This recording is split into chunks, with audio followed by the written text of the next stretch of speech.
What is going on? Welcome to another Beyond Plug and Play video. My name's Logic Motion, and today we're gonna be talking about the Xbox Series S, Series X, price hike, price increase, whatever you want to call it. We're gonna get into it. I know I'm a little late, but I still want to talk about it. First, we're gonna do the Series S. So the Series S, the new price is gonna be $399.99. Now, if you want to put that into perspective, the launch price was $299.99, basically $300, and the current price before October 3rd was $379.99. So this isn't the first price increase, this is the second, which is crazy. And so now we're going to talk about the Series X. So the Xbox Series X, the new price is $649.99. The current price is $599.99, and the launch price was $499.99. And here's a quote by Microsoft basically to justify the changes to the Xbox Series S and the Series X price.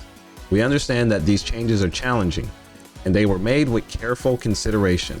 Looking ahead, we continue to focus on offering more ways to play more games across any screen and providing value for Xbox players." Careful consideration, my ass. This move just doesn't make any sense considering Xbox's position. So PlayStation and Nintendo are running the console market. Those two together probably control most of the market share. I'm no business guy or marketer, so I'm not saying I know what's best, right? But the idea to increase the price of the Xbox, not only once, but twice, feels super dumb to me. The idea is to get your console in the hands of as many people as possible, right? I mean, it just makes sense.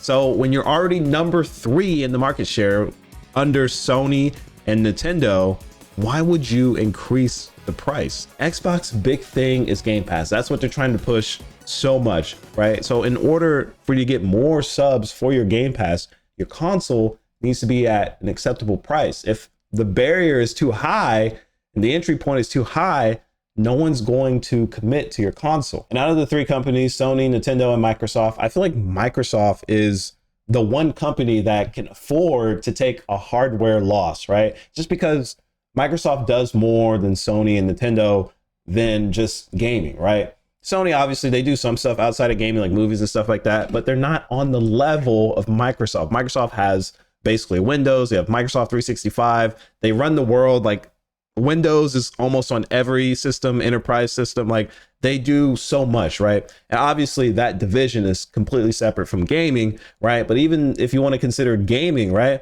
you have Game Pass, you have Call of Duty, Activision as a whole, like, so you're making you have a ton of ways to make money, even if you want to consider Bethesda, right? So I don't know why they would increase the price of the Xbox, not just once, but twice, and just push that entry barrier to their console further away. Because in my opinion, I feel like I would want more people to be on Game Pass, because at the end of the day, that's what they're going to make their money through anyway. They're trying to push people to that Game Pass. And I don't know, this just feels like a last ditch effort. Just kind of like, all right, whatever, we don't care. We're number 3. But man, if I was number 3 behind Sony and Nintendo, yeah, I'm going to do whatever I can to get pushed out ahead. And, you know, I'm not saying lower the price of the Xbox to like a stupid amount that doesn't make any sense. But I mean, you don't have any room here. Like, there's really no point to get an Xbox, especially when you consider the price of the PlayStation, right? So the PS5, even with their new price, because the PS5 was at launch, it was $499. Now it's $549.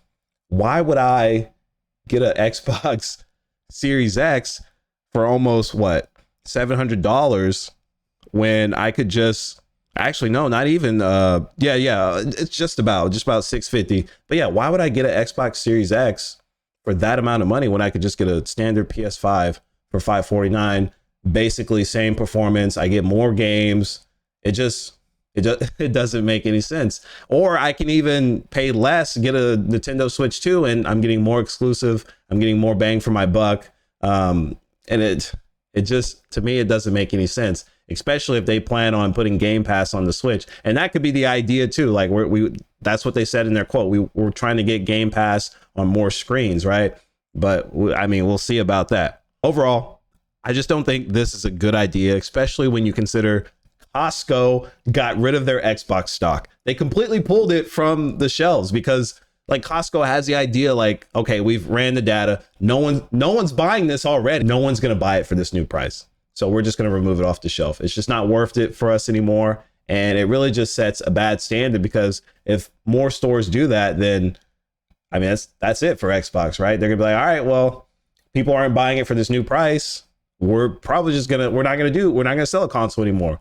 We probably have one more generation left of Xbox, and that's probably it, which would be really unfortunate, because I really like the trifecta. I don't know if anyone's gonna step in. I do have like a sneaky suspicion. I have no proof of this at all, but I just feel like Amazon would step in if Xbox were to go away. That's just fantasy stuff though. But we'll see. I don't want Xbox to go away. I think it'd be unfortunate. Obviously, they wouldn't completely go away. They would still be a publisher and make games and stuff, but I would just like to see their console stick around. And I just don't think this is a good choice. There's so many better ideas in this. It just feels like this is going to push people away from Game Pass, because like in the past, like this generation, I mean, not even this generation, but like last generation, like the Xbox just completely fell off. It wasn't something people were interested in, especially when they did the whole like, yeah, you can't share your games anymore. And even, I don't know, it's rough. I'm going to get into a whole nother thing, but I mean, what do you guys think? Do you think this is a good change? In my opinion, I just feel like this can't be good for anybody. Like, why would you want to pay more? Why would you want to have a higher entry level to your console, especially when there's another console out there that gets more games, more exclusives, more opportunities, and it's cheaper. So, and same performance. It's not like you're getting more or less performance. So to me, it doesn't make too much sense. Let me know what you think. Comment what you think. Like the video if you like the video. Dislike the video if you didn't like the video. And subscribe if you're not already subscribed. Check out Beyond Plug and Play. It is pretty cool. And I try to post when I can. So you guys have a wonderful rest of your day and take care. I'll see you next time.